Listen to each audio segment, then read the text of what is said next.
Dajjal apakah berbentuk orang atau hanya kiasan saja? Berbentuk orang. Istilah kiasan adalah manhaj dari kaum filsafat. Semuanya dikias-kiasan. Sorga merupakan kiasan, neraka kiasan, malaikat kiasan, jin, syaitan kiasan, simbol, termasuk Dajjal, kiasan. Masing-masing menafsirkan sesuai dengan hawa nafsunya. Dajjal, ada yang menafsirkan kiasan saja tentang kejahatan yang begitu banyak, katanya. Berarti sekarang sudah turun Dajjal ini. Sebagian mengatakan Dajjal negara Dajjal. Yang benci sama Amerika itu karena Amerika Dajjalnya. Itu dia turun. Begitu seterusnya. Takwil yang benar Dajjal berwujud, berbentuk. Karena itu dalam hadis-hadis diterangkan dia matanya pecek, buta sebelah. Apa itu kiasan? Di jidatnya ada tulisan, di keningnya ada tulisan kafara. Dan seterusnya yang menunjukkan berwujud satu orang. Nanti akan turun. Dia lebih dahulu turun sebelum Isa. Dia lebih dahulu datang. Kemudian Isa bin Maryam turun dan mengejar dia. Setelah dia Dajjal membuat kerusakan di muka bumi ini. Dikejar dan Isa bin Maryam alaihi salatu wassalam yang membunuh Dajjal. Perkataan ini tidak ada asal usulnya. Secara lengkap redaksinya seperti itu tidak ada asal usulnya. La aslahu. Tidak mempunyai sanad. Atau dengan kata lain, perkataan bohong yang beredar dari mulut ke mulut. Dari satu tulisan ke tulisan yang lain. Dari satu majelis ke majelis yang lain. Tetapi dengan redaksi bagian akhirnya, Laisal Mahdi ila Isa, ada riwayatnya, ada sanad yang dikeluarkan oleh sebagian rawi seperti Ibnu Majah dan lain-lain. Tetapi sanadnya palsu, maudhu, atau sekurang-kurangnya sangat lemah. Dan hadis yang seperti inilah yang dijadikan dalil oleh Ahmadiyah Al-Qadiani. Yang nabi mereka bernama Mirza Ghulam Ahmad. Mirza Ghulam Ahmad inilah yang dikatakan sebagai Isa. Pertama bukan Isa dulu. Pertama sebagai seorang mujaddid. Habis mujaddid naik menjadi Mahdi. Habis Mahdi naik menjadi Isa. Habis Isa naik menjadi Nabi yang berdiri sendiri. Yang tidak membawa syariat. Ya? Berarti perkataan seperti itu tidak ada asal usulnya. Tapi bagian akhirnya ada sanadnya. Tetapi lemah. Sangat lemah. Kalau tidak mau dikatakan palsu. Mahdi lain, Isa lain. Isa lain, Mahdi lain. Berarti ketiga orang satu waktu, satu zaman. Mahdi, Dajjal, Isa bin Maryam alaihi salatu wassalam. Isa bin Maryam alaihi salam yang akan membunuh Dajjal. Dan Isa bin Maryam akan umrah dan menjadi makmum di belakang Mahdi. Dengan syariat apa Isa bin Maryam datang dan berhukum di sini? Dengan syariat Muhammad sallallahu alaihi wa ala alihi wasallam.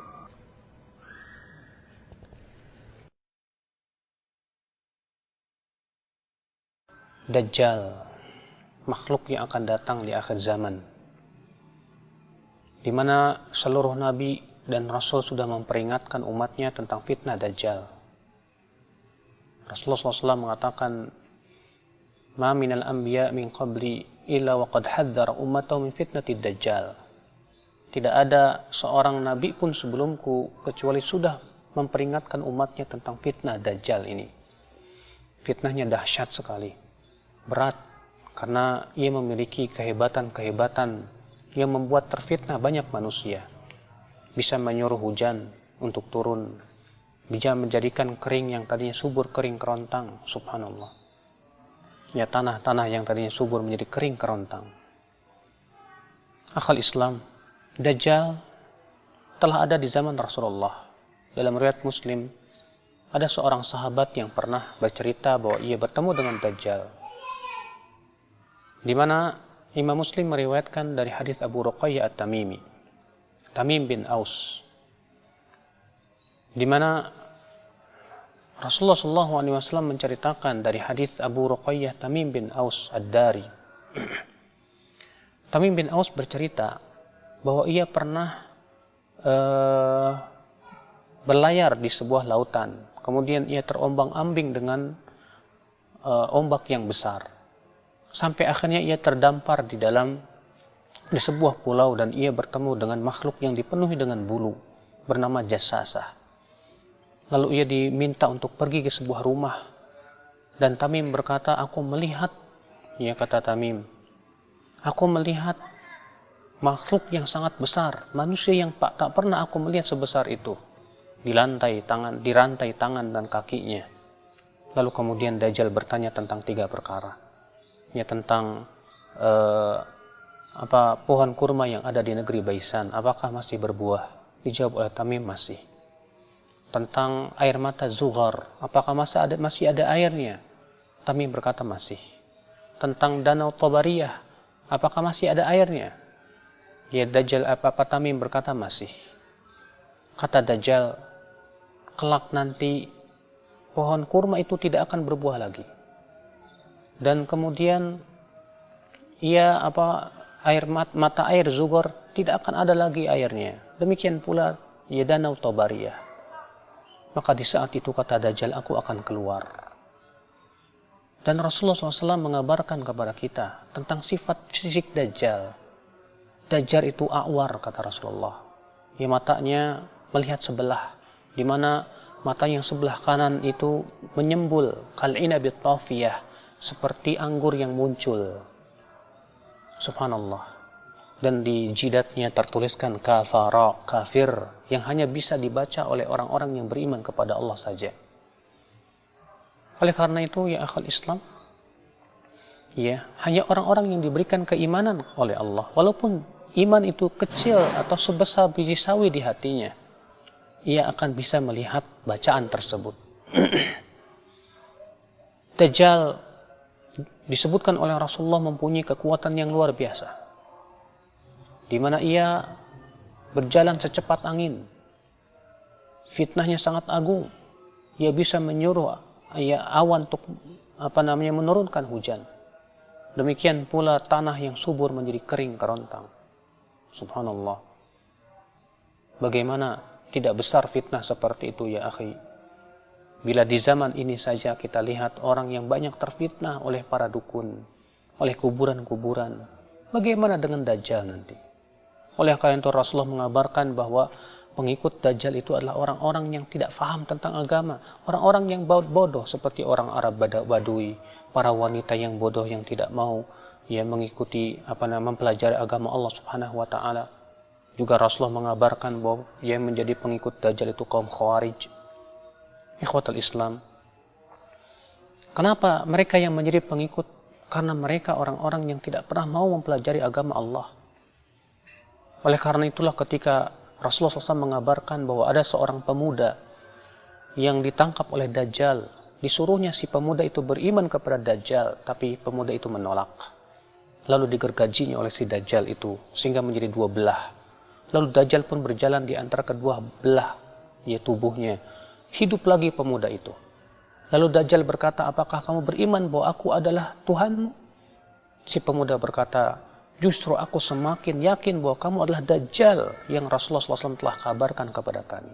Rupanya si pemuda ini punya ilmu tentang din, tentang hadis Nabi SAW, tentang sunnah Rasulullah SAW. Akhirnya ia pun diselamatkan. Maka siapa yang ingin selamat dari fitnah Dajjal, kewajiban kita adalah untuk menuntut ilmu Allah, ya akhi. Untuk mempelajari tentang hadis-hadis Rasulullah salawatullahi alaihi wasallam. Dan Rasulullah SAW mengajarkan kepada kita supaya kita selamat dari fitnah Dajjal. Di antaranya apa? Yang pertama yaitu menghafal 10 ayat pertama dari surat Al-Kahfi. Kata Rasulullah, man hafidha, siapa yang hafal ya 10 ayat min surat al-kahf, 10 ayat yang pertama dari surat al-kahf, usima minad dajjal, maka ia akan terlindung dari fitnah dajjal. Syekh Albani berkata, apabila kita misalnya dilemparkan ke dalam apinya dajjal, lalu kita membaca ya 10 ayat pertama surat al-kahfi ini, maka api itu menjadi dingin untuk kita. Akhal Islam, a'azakumullah. Oleh karena itulah kewajiban kita untuk memahami ini. Kemudian kata Rasulullah SAW, man sami'a ad-dajjal, siapa yang mendengar dajjal di suatu tempat, falyan'a anhu, hendaklah ia menjauh dari dajjal. Jangan kita merasa bahwa kita tidak akan terfitnah oleh dajjal, tapi kewajiban kita terus lari dan dari dajjal. Karena memang dajjal itu fitnahnya berat sekali ya akhal Islam, a'azakumullah. Ikhwatul Islam, a'azani Allah wa iyyakum. Apabila kita melihat bagaimana fitnah dajjal yang ternyata telah dikabarkan oleh Rasulullah SAW, maka tentunya kita sebagai seorang mukmin menjadi khawatir apabila kita termasuk orang-orang yang terkena fitnah dajjal akibat daripada keteledoran kita yang tidak mau mempelajari ayat-ayat Allah, yang tidak mau menghafalkan surat Al-Kahfi, yang tidak mau peduli dengan sunnah-sunnah Rasulullah salawatullahi alaihi wasallam. Dajjal, kata Rasulullah, akan muncul di Asfahan, diikuti oleh 70.000 Yahudi Asfahan alaihimu toyalisah, yang memakai topi toyalisah, yang kemudian Dajjal akan berkeliling di muka bumi. Tidak ada satupun tempat kecuali didatangi oleh Dajjal kecuali Makkah dan Madinah. Hanya Makkah dan Madinah yang tidak bisa dimasuki oleh Dajjal, karena Makkah dan Madinah dijaga oleh para malaikat. Dan di saat itu kerajaan kaum muslimin berada di Syam. Di saat itu kemudian Allah pun izinkan Nabi Isa Al-Masih untuk turun ke Syam di sebuah masjid yang menaranya berwarna putih, manarah bayadha. Ya, beliau turun ya dengan mengendarai malaikat. Ya, seakan-akan kata Rasulullah, kharaja min Dimas, seakan-akan ia baru keluar dari kamar mandi. Kenapa? Karena rambutnya meneteskan air. Yang kemudian Nabi Isa alaihissalam sholat subuh di belakang Imam Mahdi, lalu mengumumkan perang bersama melawan Dajjal. Lalu kemudian ya terjadilah perang dahsyat antara pasukan Nabi Isa dengan Dajjal. Ya, di mana tidak ada satupun pepohonan dan bebatuan kecuali akan berkata, wahai mukmin, ini di belakangku Yahudi, bunuh dia, bunuh dia. Yang kemudian Nabi Isa pun berhasil membunuh Dajjal di sebuah tempat yang bernama Babul Lut. Itulah kisah Dajjal. Ia akan mati dibunuh oleh Nabi Isa Al-Masih alaihi salatu wassalam. Semoga kita termasuk orang-orang yang selamat dari fitnah Dajjal, akhi. Dan kita pun juga tentu ya berusaha terus untuk mempersiapkan diri dengan ilmu agama, dengan menghafal surat Al-Kahfi, dengan memahami tentang ya hadis-hadis fitnah Dajjal, sehingga pada waktu itu kita termasuk orang-orang yang diselamatkan oleh Allah. Karena Dajjal hidup di dunia ini 40 hari.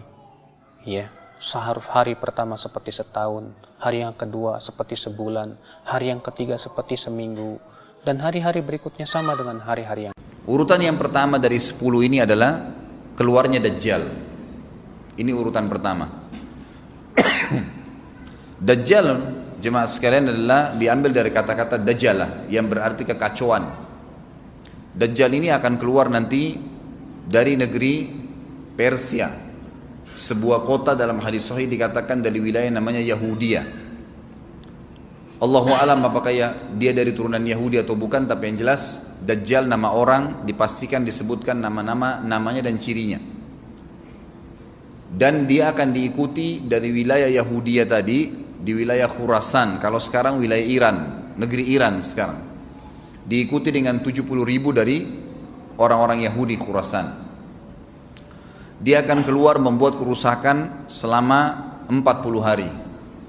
Kata Nabi SAW 40 hari itu sehari seperti setahun, sehari lagi yang kedua seperti sebulan, hari yang ketiga seperti sepekan, dan sisa harinya seperti hari kalian.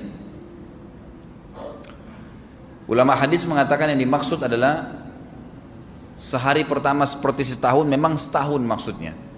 Jadi Dajjal akan buat kerusakan setahun, 2 bulan, 2 pekan. Dia akan keliling muka bumi semuanya, dan kata Nabi SAW, seluruh bumi ini akan dimasuki oleh Dajjal. Tidak tertinggal satu lorong, gang, jangankan kota atau desa, kecuali Dajjal akan masuk ke dalamnya, kecuali Madinah dan Mekah. Tidak bisa dimasuki oleh Dajjal. Kata Nabi SAW dalam hadis sahih, karena di setiap pintu gerbang Mekah dan Madinah malaikat menghenuskan pedangnya dan menghalau Dajjal sehingga Dajjal tidak bisa masuk. Ciri-ciri Dajjal disebutkan dalam banyak hadis yang sahih adalah mata kanannya yang paling pertama rusak seperti anggur kering. Kata Nabi SAW dalam hadis sahih, ketahuilah Dajjal buta mata kanannya dan Tuhan kalian tidak buta, karena dia akan mengaku sebagai Tuhan. Mungkin Bapak Ibu tanya, bagaimana bisa orang mau mengikuti dia? Karena dia diberikan kelebihan sama Allah SWT. Dalam hadis sahih juga disebutkan kalau dia masuk ke dalam sebuah tempat, lokasi, wilayah, dan dia mengaku sebagai Tuhan, orang-orang ikutin, maka wilayahnya jadi subur, peternakannya jadi banyak, hujan turun dari langit, tanaman-tanaman mereka jadi subur. Memang fitnah, Allah turunkan tanda-tanda hari kiamat. Kalau wilayah itu tidak beriman kepada dia sebagai Tuhan, maka jadi kering, tandus, cobaan dari Allah Subhanahu Wa Taala. Makanya kata Nabi SAW disebutkan cirinya Dajjal mata kanannya rusak dan seperti anggur yang rusak, ya. Kemudian dia orangnya memiliki kulit yang kehitam-hitaman serta memiliki dahi yang lebar. Setiap orang beriman bisa membaca di dahinya tertulis 3 huruf kafara. Semua orang yang ngerti tulisan Arab, tidak ngerti tulisan Arab akan bisa tahu dan baca itu. Di dahinya tertulis naudzubillah kafara, kufur. Semua orang muslim, orang beriman bisa baca itu. Rambutnya keriting dan orangnya tinggi besar. Dia akan mengaku sebagai Tuhan, dan Dajjal akan diikuti kata Nabi SAW dengan pohon, dengan gunung, bergunung-gunung makanan. Allahu a'lam maksudnya bergunung-gunung ini seperti apa, tapi Dajjal kemungkinan besar memiliki banyak sekali persiapan yang dia akan berikan kepada wilayah-wilayah yang beriman kepadanya. Kata Nabi SAW, kalau kalian dengar Dajjal keluar di satu lokasi, maka menghindarlah, walaupun kalian harus lari ke gunung, Tapi kalau seseorang di antara kalian bertemu dengannya, maka kokohkanlah, artinya kuatkanlah iman kalian walaupun kalian harus dibunuh. Dajjal ini memiliki di tangan kanannya api, kelihatan besar, Allahu alam di telapak tangan atau di sebelah kanan tubuhnya. Kemudian di sebelah kirinya itu memiliki air yang sejuk seperti sebuah lautan yang luas. Sebagian ulama hadis mengambil hadis ini dengan letter-letternya, artinya dia memang punya api yang sangat besar untuk menghukum orang-orang yang tidak beriman pada dia, dan dia memiliki sungai yang atau lautan yang luas, airnya sejuk dan dingin bagi orang yang ikut kepada dia. Kata Nabi SAW, kalau kalian ditangkap oleh Dajjal, hadis begini, kalau kalian dengarkan Dajjal, carilah tempat yang jauh dan jangan seseorang di antara kalian berkata, imanku kuat, aku akan menghadapinya. Karena bisa saja dia mengatakan itu, ternyata pada saat ketemu dia jadi pengikutnya. Tapi kalau kalian bertemu, kokohkanlah pendirian kalian dan yakinlah Dajjal, ya, di tangan kanannya ada api dan di tangan kirinya ada lautan. Kalau kalian tertangkap, maka pilihlah yang di tangan kanannya, yang api, dan ucapkanlah bismillah. Pada saat kalian pun harus dilemparkan ke api itu, ketahuilah api tersebut adalah lautan yang dingin. Terbalik, air yang dingin di tangan kirinya sebenarnya itu adalah api neraka yang panas. Maka kita diajar oleh Nabi SAW. Dajjal terus aja banyak pengikutnya, akan diekspos seperti kita tahu sekarang. Luar biasa bagaimana media dalam sekejap saja sudah bisa tersebar di sana sini beritanya. Kata sebagian ulama yang menanggapi fasilitas media kita di zaman sekarang mengatakan kemungkinan besar memang Dajjal ini akan terekspos sangat cepat karena adanya media kayak kita sekarang. Cepatnya dia keliling muka bumi ini setahun, 2 bulan, 2 pekan sudah semua bumi ini dilingkari, didatangin karena memang sekarang fasilitas pesawat ada, transportasi mudah. Dan memang ada salah satu hadis yang dihasankan oleh para ulama, salah satu tanda-tanda hari kiamat adalah adanya besi yang berterbangan yang menjadi tunggangan manusia. Sekarang ada pesawat, ada kereta api, ada mobil. Nah, itu ada hadisnya, sebagai tanda-tanda hari kiamat. Dajjal nanti akan masuk ke Mekah dan Madinah, akan tiba di Mekah dan Madinah, tapi yang dibahas dalam hadis adalah di kota Madinah. Mohon maaf. Lalu kemudian dia mau masuk tapi tidak bisa dihalang, maka dia naik ke atas sebuah gunung yang tinggi bersama pengikutnya, lalu dia berkata kepada para pengikutnya, apakah kalian lihat istana yang putih itu? Maksudnya melihat ke Masjid Nabawi. Lalu berkata para pengikutnya, iya tentu saja. Lalu berkatalah, ya, Dajjal itu adalah istananya Muhammad, tidak bisa dia masuk ke dalam, dia hanya batas wilayah haram di luar kota Madinah. Maka kata Nabi SAW, Dajjal pun menepukkan telapak kakinya ke bumi di luar kota Madinah, maka terjadilah gempa di kota Madinah, dan keluar dengan gempaan tersebut semua orang yang munafik, karena orang kafir nggak ada di Madinah. Semua orang yang di dalam hatinya ada sifat kemunafikan keluar dan jadi pengikutnya Dajjal karena goncangan itu. Dan tertinggallah di kota Madinah orang yang hatinya bersih imannya kepada Allah Subhanahu wa ta'ala.